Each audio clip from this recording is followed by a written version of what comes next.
General Upendra Dwivedi ने आज भारतीय थल सेना के प्रमुख का पदभार संभाल लिया।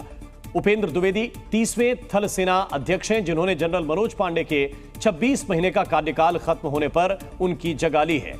मध्य प्रदेश के रहने वाले lieutenant general Dwivedi national defence academy के छात्र रहे हैं। लेफ्टिनेंट जनरल द्विवेदी साल 1984 में जम्मू कश्मीर राइफल्स की 18वीं बटालियन में भर्ती हुए थे। सेनाध्यक्ष बनने से पहले जनरल द्विवेदी सेना के vice chief, northern army commander, DG infantry और सेना के कई बड़ी कमांड के प्रमुख रह चुके हैं। इसरो गगनयान मिशन की तैयारी में जुटा है, लेकिन चूड़ियों के लिए मशहूर उत्तर प्रदेश के फिरोजाबाद में इस मिशन के लिए हाई टेक्नोलॉजी पैराशूट तैयार किए जा रहे हैं, जिसके जरिए मिशन पूरा करने के बाद अंतरिक्ष यात्रियों की सॉफ्ट लैंडिंग कराई जाएगी,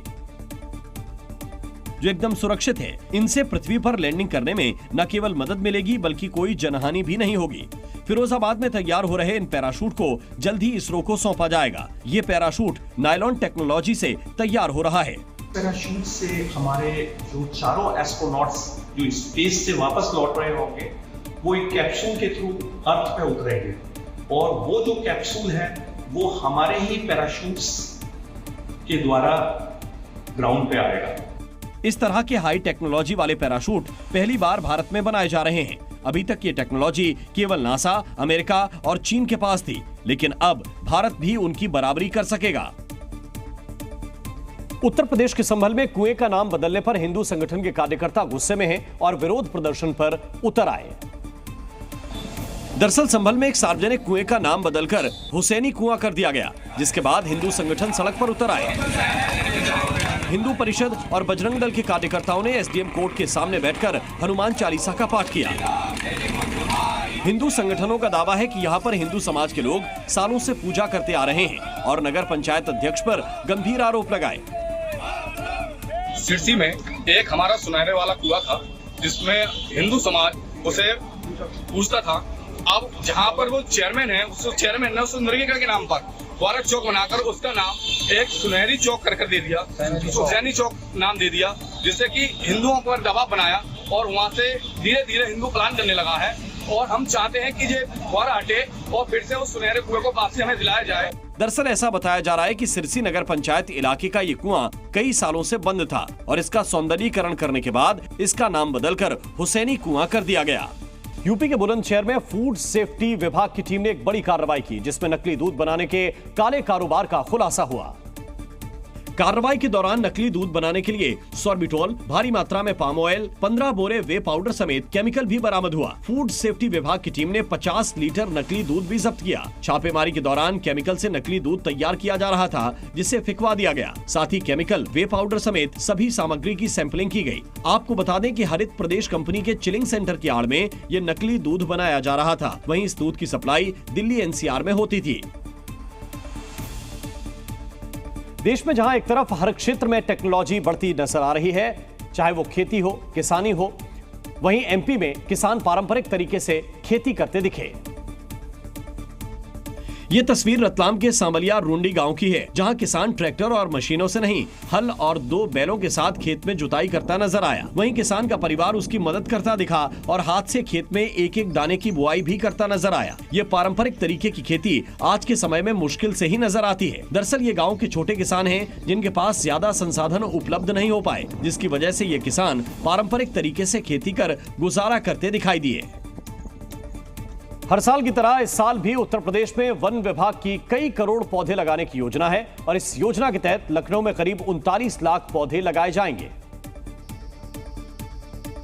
इसके साथ ही अलग अलग इलाकों में 4 वाटिकाएं भी बनाई जाएंगी, जिनमें विरासत वृक्ष वाटिका, वानर वाटिका, शक्ति वाटिका और आयुष वाटिका शामिल हैं।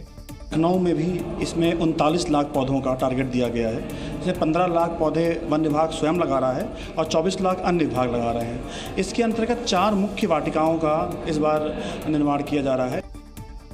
इनमें से वानर वाटिका में बंदरों के खानपान के लिहाज से पौधे लगाए जाएंगे।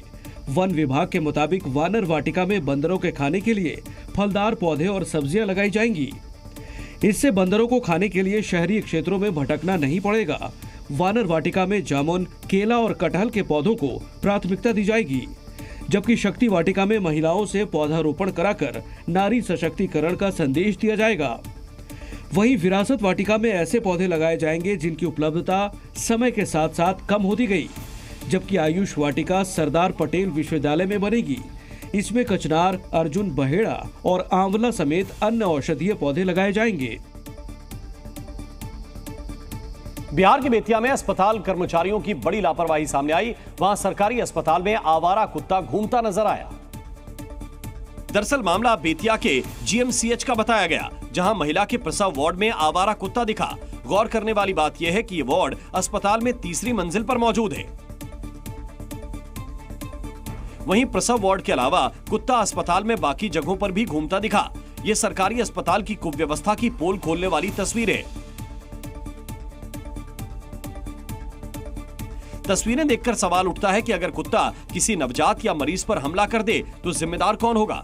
सुरक्षा कर्मियों के होने के बावजूद कुत्ता कैसे अस्पताल की तीसरी मंजिल तक पहुंच गया? आपको बता दें कि यह अस्पताल 1350 करोड़ रुपए में बनकर तैयार हुआ था, जिसकी तस्वीरें सोशल मीडिया पर वायरल हो गईं। भारत के ऑटोमोबाइल सेक्टर के ट्रेंड्स में कुछ बड़े बदलाव देखने को मिल रहे हैं। देश में लोग इलेक्ट्रिक व्हीकल से दोगुनी कीमत होने के बावजूद हाइब्रिड कारों पर भरोसा कर रहे हैं। अप्रैल और जून के बीच हाइब्रिड व्हीकल ने ईवी की बिक्री को पीछे छोड़ दिया है। एक आंकड़े के मुताबिक देश में अप्रैल से 11 जून के बीच 15,000 ईवी बिकी हैं, जबकि हाइब्रिड की बिक्री 59,814 रही है। प्योर इलेक्ट्रिक कारें 8 लाख रुपए से शुरू हो जाती हैं, जबकि हाइब्रिड कारों की कीमत 17 लाख रुपए से शुरू होती है। मॉर्गन स्टैनली की रिपोर्ट के मुताबिक फरवरी में अमेरिका में भी ईवी बिक्री की तुलना में हाइब्रिड की बिक्री 5 गुना तेजी से बढ़ी है। दरअसल हाइब्रिड कारें बहुत ही बेहतर माइलेज देती हैं। इनसे लॉन्ग रूट पर 25 से 30 किलोमीटर प्रति लीटर माइलेज मिल जाता है। ईवी के लिए चार्जिंग और इंफ्रास्ट्रक्चर की कमी भी एक बड़ी समस्या है। हाइब्रिड कारें फ्यूल और बैटरी दोनों से चल सकती हैं। ईवी में रेंज एंजाइटी यानी कम चार्जिंग में लंबी दूरी तय करने को लेकर चिंता भी बरकरार है, लेकिन हाइब्रिड कारें इस चिंता से निजात दिलाती हैं। बैटरी चार्ज नहीं होने की स्थिति में आप इस कार को पेट्रोल से चला सकते हैं। दरअसल हाइब्रिड व्हीकल फ्यूल और बैटरी दोनों से चल जाते हैं। ब्रिटेन में संसदीय चुनाव होने हैं और ऋषि सुनक की अगुवाई में कंजर्वेटिव पार्टी एक बार फिर जीतने को बेताब है। हालांकि चुनावी रणनीतिकार इस बार लेबर पार्टी का पलड़ा भारी बता रहे हैं। इस बीच ऋषि सुनक लंदन के एक हिंदू मंदिर में पहुंचे। इस दौरान उनके साथ पत्नी अक्षता मूर्ति भी मौजूद रहीं। मंदिर पहुंचने पर ऋषि सुनक और उनकी पत्नी का जोरदार स्वागत हुआ। मंदिर के पुजारी ने सुनक को माला पहनाई और उन्होंने पुजारी के पैर छुए। इसके बाद सुनक ने अपनी हिंदू आस्था के बारे में खुलकर बात की। Now, I am a Hindu, and like all of you, I draw inspiration and comfort from my faith. I was proud to be sworn in as a member of parliament on the Bhagavad Gita. संबोधन के बाद सुनक ने अपने प्रशंसकों से मुलाकात की और उनसे हाथ मिलाया। ऋषि सुनक पिछले साल जब G20 की बैठक में शामिल होने भारत आए थे, तब भी उन्होंने अक्षरधाम मंदिर में पूजा अर्चना की थी। ब्रिटेन में अगले हफ्ते चुनाव होने वाला है। इस बार 14 साल के कंजर्वेटिव शासन को खत्म किए जाने की उम्मीद है। प्रधानमंत्री ऋषि सुनक की कंजर्वेटिव पार्टी कीर स्टारमर की लेबर पार्टी से 20 अंकों से पीछे चल रही है।